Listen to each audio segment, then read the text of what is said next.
پھر بطور speech writer to prime minister of Pakistan بھی میں نے کچھ عرصہ کام کیا اور 2-3 وزرائے اعظم کے ساتھ کام کیا، یوسف زاء گیلانی صاحب کے ساتھ کیا، جناب راجہ صاحب سے کیا، اور میاں نواز شریف صاحب کا کچھ تھوڑا سا۔ کیا کرائٹیریا ہوتا ہے، کیسے چنا جاتا ہے ایک اسپیچ رائٹر؟ حضرت علامہ اقبال جیسی شخصیت نے آپ کو ملک و شعراء کا خطاب، واہ واہ، چوتھا پائی نبی دا پیارا حیدر دل دا جانی، سخی بہادر جنگ وچ نادر صفدر شیر اکانی۔ واہ واہ واہ، تو اس کیفیت میں جب کسی بندے نے حضرت عارف کھڑی کا کلام آپ کے سامنے پڑھا تو آپ نے سرد آ پڑی۔ آپ نے فرمایا جس رومی کو میں کونیا میں تلاش کرتا رہا وہ رومی تو کشمیر میں موجود تھا۔ واہ واہ، پیر سید مہر علی شاہ صاحب کا دربار گوہربار، مرکز مہر و محبت، اور حضور بہت بڑے ایک عالم تھے۔ اکثر ہمارے نعت خوان یہ بند نہیں پڑھتے، اس نعت میں آپ نے جو آپ کی پر کیفیت آ رہی ہے اس کا نقشہ آپ کہتے ہیں، آپ فرماتے ہیں اطیف سرا من طلعتہ، اس رات مجھ پہ ایک صورت طلوع ہوئی۔ بسم اللہ الرحمن الرحیم۔ محترم ناظرین، سوچ پوڈ کاسٹ میں آپ کا خیر مقدم ہے۔ آپ کا میزبان سید عرفان الحسنی آپ سے مخاطب۔ تصوف جو ہے یہ ایک لازمی سبجیکٹ ہے مذہب کا، جس کو بہت سارے گروہوں نے ایک باقاعدہ منظم کوشش کے ذریعے سے اس کو ثانوی حیثیت دے دی، جبکہ یہ ایک لازمی سبجیکٹ تھا اور گزشتہ دور میں اس پر علماء نے بہت اہمیت دی ہے، توجہ دی ہے، اور یہی وجہ ہے کہ قرون اولیٰ کے لوگ جو ہے وہ تصوف پر عمل کرتے تھے، اور تصوف یقیناً طریقہ سبجیکٹ جو ہے وہ شاعری کا بھی، اور متصوفین جو ہے، اہل تصوف جو ہیں، انہوں نے اپنی بات کو پہنچانے کے لیے لوگوں میں اپنا پیغام آسانی سے بالکل عام فہم طریقے سے پہنچانے کے لیے انہوں نے شاعری کا سہارا لیا ہے۔ اور خطہ پوٹھوہار جو ہے وہ اولیاء کرام اور صوفیہ کرام کی عمالگاہ کی حیثیت سے جانا جاتا ہے۔ یہاں پر لوگ اولیاء کرام سے محبت کرتے ہیں اور درگاہوں سے جڑے ہیں، اور بہت بڑی نامور درگاہیں یہاں پر موجود ہیں، اور اگر درگاہوں کا نام لیا جائے تو پھر نامور شاعر بھی یقیناً یہاں پر موجود ہیں جنہوں نے صوفیزم کا پیغام بطور شاعری لوگوں تک پہنچایا۔ تو آج خطہ پوٹھوہار، ہندکو کا علاقہ جو ہے جہاں ہندکو زبان بولی جاتی ہے، ہزارے کا علاقہ، ہمارے کشمیر کا علاقہ، اور راول پنڈی، اٹک، جہلم، ان علاقوں میں جو شعراء گزرے ان میں سے چند لوگوں کا ذکر خیر کرنے کی کوشش کریں گے، اور اس حوالے سے اس پر بات کرنے کے لیے ہمارے پاس بہت جید شخصیت جن کا اس سبجیکٹ پر مکمل عبور حاصل ہے ہمارے ساتھ موجود ہیں، استاد بھی ہیں۔ اس کے علاوہ رفاعی عامہ کے حوالے سے بھی آپ کی جو ہے وہ ذات اور شخصیت پہچانی جاتی ہے، صوفیزم کے ایک اسکالر کی حیثیت سے بھی آپ جانے اور پہچانے جاتے ہیں۔ جناب ظفر چشتی صاحب ہمارے ساتھ موجود ہیں۔ حضور آپ کے قیمتی وقت کا بہت شکریہ۔ بہت مہربانی۔ آپ نے باقاعدہ طور پر سرکاری طور پر بھی اپنی خدمات پیش کی، بچوں کی تعلیم و تربیت کے حوالے سے آپ پاکستان کے وزیر اعظم کے اسپیچ رائٹر بھی رہے، انہیں لکھ کر بھی دیتے رہے۔ تو یہ سفر کیسا رہا؟ سب سے پہلے یہ بات کرتے ہیں، اس کے بعد آگے چلیں۔ جی صاحب، بہت شکریہ آپ کے اس پروگرام کے، اس کے چینل کا بہت بہت شکریہ، آپ نے مجھے موقع دیا، یہ آپ کی شفقت ہے، بڑی مہربانی ہے۔ میں یہ گزارش کرنا چاہتا ہوں کہ اللہ تعالیٰ کا ایک خاص احسان ہوتا ہے، وہ اپنے بندوں پر جب مہربانی کرتا ہے تو ان کو اچھے راستے پر لگاتا ہے۔ میں اس کا بے حد مشکور ہوں کہ اس نے مجھے معلم کی راہ پہ کام کرنا، بطور معلم اس نے مجھے اپنی مخلوق کی رہنمائی کے لیے چنا، یہ اس کا خاص احسان ہے۔ میرے اساتذہ کا اور میرے والدین کا اس میں بڑا عمل دخل ہے، یہ بھی اللہ کی توفیق سے۔ میں نے کوئی 32-33 سال تک جو ہے نا وہ تدریسی شعبے سے وابستہ رہا، اور اس کے جو مختلف مدارس تھے وہ میں نے طے کیے، پرائمری اسکول سے لے کر ہائی کلاس تک۔ پھر میں نے بطور ٹیچر ٹرینر بھی کام کیا، اساتذہ کی بھی جو تربیت گاہ تھی وہاں بھی مجھے اپنے ٹوٹے پھوٹے الفاظ میں نے اساتذہ کو بھی رہنمائی فراہم کی، جو میرے پاس الفاظ تھے، جو میرے پاس علم تھا، جو میرے پاس تجربہ تھا۔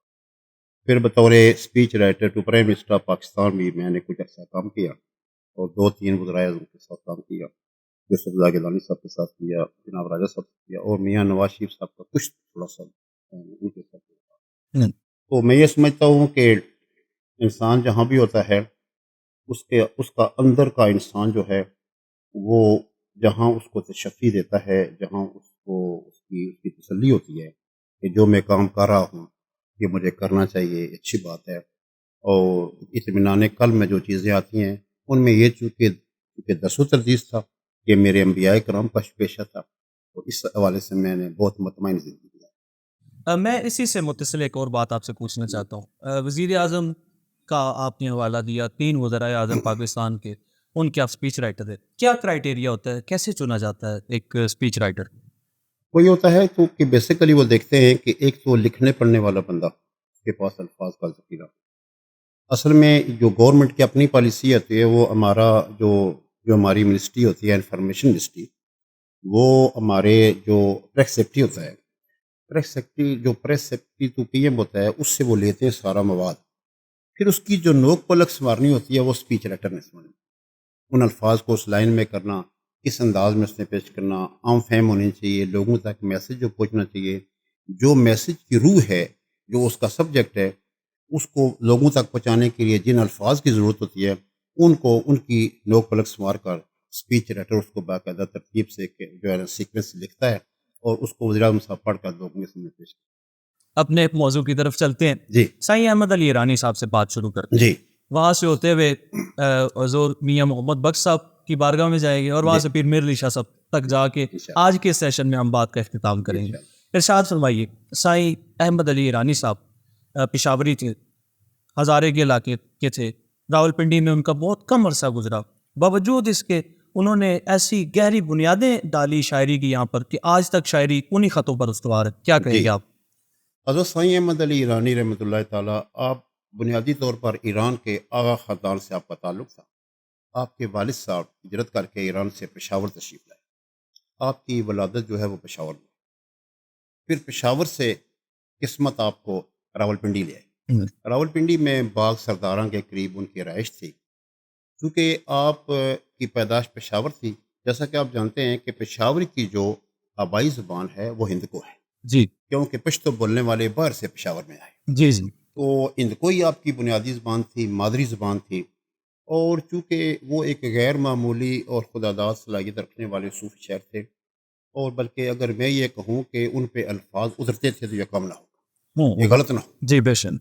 آپ نے ہندکو میں اتنی بڑی شاعری کی کہ اس زمانے کے بڑے بڑے جید شعراء اور بڑے بڑے نامور شعراء نے آپ کو مختلف اعلیٰ خطابات سے نوازا. حضرت علامہ اقبال جیسی شخصیت نے آپ کو ملک الشعراء کا خطاب. واہ واہ. جی ہندکو میں آپ کا ایسی کمال کیا آپ نے شاعری کی، الفاظ کی جو بندش تھی وہ شاہ صاحب اتنی ان کی مضبوط تھی کہ میں مزاح کے طور پہ کہتا ہوں کہ سائیں ایرانی کے شعر کے کسی مصرع کا اگر کوئی لفظ بندہ بھول جائے تو اس کی جگہ وہ اسپیئر پارٹس کا نہیں ہوتا، اس کا دوسرا کوئی لفظ وہاں فٹ نہیں ہو سکتا. تو یہ ان کی شاعری کی خاصیت تھی کہ وہ ان کی جڑت الفاظ کی لفظوں کے ساتھ ایسی ملی ہوتی تھی کہ یہ خود ایک حسن شاعری تھا جو ان کے کلام میں پایا جاتا تھا. جی تو مجھے ان ذوق کے طور پر، شوق کے طور پر، اور میرے ایک استاد تھے ان کا نام نہ لوں تو بڑی ناانصافی ہوتی. حضرت قاضی منصف دار رحمۃ اللہ علیہ کے سامنے میں نے ذانب تلمس طے کیے. وہ ایک ایسے صوفی تھے کہ ان ایک واحد آدمی تھے بر صغیر میں جن کو ساری سیف الملوک 10,500 شعر 10,000 شعر کے قریب زبانی یاد تھا. اچھا. وہ حافظ سیف الملوک تھے. سائیں احمد علی ایرانی پہ ان کو بڑی دسترس حاصل تھی، اور وہ میرے اس شعبے میں میرے استاد، اور میرے ذوق شوق کو دیکھ کر انہوں نے مجھ پہ شفقت فرمائی. انہیں مجھے باقاعدہ اس کی باقاعدہ تعلیم. کیونکہ یہ تو وقت مختصر ہوتا ہے، ہم ان کی مکمل شاعری کی تمام اصناف پر شاید بات نہ کر سکیں، لیکن آپ کس صنف پر ضروری سمجھتے ہیں ان کا کلام بھی کچھ عطا ہو اور ساتھ اس کلام کی خاصیتیں بھی بیان ہو؟ کہ میں یہ سمجھتا ہوں کہ سائیں نے نحت میں، حمد میں، نحت میں، اور اصلاح معاشرہ پہ، اور اس پہ ہجر پہ، وصال پہ، محبت پہ اس نے شاعری کی. جی اور سائیں صاحب کی مطلب مذہبی شاعری بھی اور مذہبی اس کے شاعری بعد بھی تھی، مجازی بھی. مجازی بھی. آپ نے مجاز اور عرفان کی دونوں مناظر شاعری کے ذریعے طے کی، اور بڑے صوفی آدمی. واہ واہ. ہاں جی. تو وہ ان کا اپنا ایک خاص انداز تھا. کچھ صوفیانہ میں چاہوں گا آپ ان کا. صوفیانہ جو ان کا جو کلام تھا وہ ایک دفعہ اس طرح ہوا کہ یہ باغ سرداراں میں رہتے تھے. تو باغ سرداراں کے پاس ایک، آپ کو یاد ہوگا آج بھی ہندوؤں نے ایک بہت بڑا مندر تعمیر. جی جی. اور وہ ہندو بھی ان کے عقیدت مند تھے، مسلمان بھی عقیدت مند تھے. تو وہ ہندو سوکار ان کے پاس گئے، انہیں سائیں صاحب نے مندر بنایا ہے، آپ مہربانی کر کے کچھ شعر لکھ کر دیں، ہم اس پہ لکھیں. اچھا. تو آپ نے وہاں جو شعر ان کو دیا وہ یہ تھا کہ کیڑا معمار سنسار دائے، موجد گردشے لے لو نہار دائے، ہاں. کیڑا سانے اس نقش و نگار دائے، واہ. جو تو دیکھنے ہے یہ تعمیر کس دی، قائم بے ستوں کی تے سما کس نے، برقبر اندر کی تھی پیدا کس نے، ہاں اندر تاریاں بخشی ضیا کس نے، میرو ماں میں ہے یہ تنویر کس دی، واہ واہ کس نے ملک جاپان اجاڑ کیتا، کس دی آتش غضب نے ساڑ کیتا، کس دے نور نے سرما پہاڑ کیتا، اس دی قدر بن ہے یہ توقیر کس دی۔ ہاں پھر ان وہ سے مخاطب ہوئے تو فرمان لگے ابس کوڑ دلیلاں نو لوڑ کے تے، واہ ابس کوڑ دلیلاں نو لوڑ کے تے، تب آزاد کہانیاں جوڑ کے تے، سائیاں حق پرستی نو چھوڑ کے تے، جائل پوئی دے دیکھو تصویر کس دی۔ ہائے ہائے ہائے یہ ان کا عمد پہ متصر کن شعر تھا۔ واہ واہ تو نعت کی دنیا میں آپ نے بہت اپنے کمالات دکھائے، اپنے نعت میں بہت بڑی شاعری کی، اور حضور کی بارگاہ اقدس میں اپنے معراج کے حوالے سے، حضور کی ذاتی بابرکات کے حوالے سے آپ نے بہت خوبصورت شاعری کی۔ آپ فرماتے ہیں کہ خوبی زیبائی تے چمک اندر، خوبی زیبائی تے چمک اندر، تیرے ناخنے پاسے الال کٹ ہے۔ آہا سبحان اللہ الال جی چاند پہلے دن کا، چاند خوبی زیبائی تے چمک اندر، تیرے ناخنے پاسے الال کٹ ہے، بلکہ دعویٰ یہ تیری رکاب دا ہے، میرے حلقیوں بدرے کمال کٹ ہے۔ واہ واہ واہ سبحان اللہ عرشوں گزر نالینا سمیت گئے ہیں، نسبت شمس نو کیا تیرے نال کٹ ہے، تیرے جلوائے حسن سے کیا سائیاں، برکے تور نو دیواں مثال کٹ ہے۔ واہ واہ واہ سبحان اللہ ہاں جی، تو معراج کے بارے میں آپ لکھتے ہیں کہ ایسا وشائے شہاں جس دی خاطر آن میں ہر دو جہان کھل گئے، مجدہ آمد دا سن کے خدام خلدی، در خلد پہ میں رضوان کھل گئے، سبحان اللہ پیشوائی میں دستے آداب بن کے، ہک در حوراں تے ہک در غلمان کھل گئے، سائیاں اسی شاد استقبال کارن صفاں بن مرسل عالی شان کھل سبحان اللہ گئے۔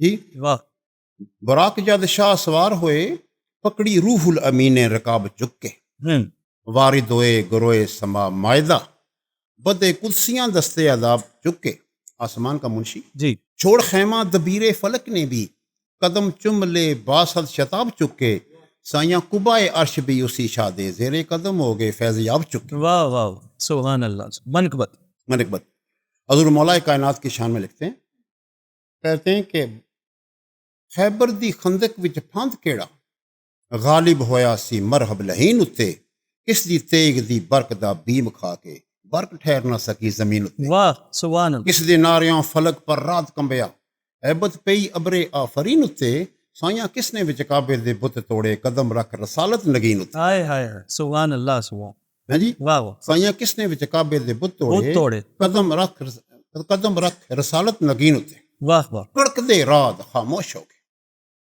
کڑک دے رات خاموش ہو گئے، خوش صدا سن تیری تمکین والے، تیری جست سے تحت السرا، بلکہ آفت طبق بھی کمب گئے زمین والے، واہ قدم تریاں ہوا تار تار ہو گئی، در کھل گئے یسارو یمین والے، سائیاں قتل تے جد شاہ سوار چڑھیا، حلقے مورچے عرشے برین والے۔ سبحان اللہ سبحان واہ واہ منقبت جی بری شاہ نو دیکھ شاہ، آفتاب نہ نکلے صحاب وچوں، شگن کڑا کڑولی دا گاونے نو، نکل اوراں بھی آیاں ایجاب وچوں، آہا یوسف سینکڑے آمن مراد کارن، سونے یوسف سینکڑے آمن مراد کارن، دیکھے جاخ زلیخا نے خواب وچوں، کیوں صداوے نہ بری لطیف سائیاں جس نے کڈیاں مجی تالاب وچوں۔ واہ واہ واہ واہ سبحان اللہ سبحان ہاں جی، جی جی تو آپ کیا یہ منقبت، تو آپ نے اب آپ ساتھ سے یہ ہو گیا نا صوفیانہ بھی منقبت بھی آمد اور نعت بھی، تو مجاز بھی کچھ ہونا چاہیے مجاز میں چونکہ سائیں جوان نے بڑے شوق سے سنتے ہیں مجاز مجاز میں سائیں نے اپنے ان کا ایک لڑکے سے ان کو بظاہر محبت ہوگی،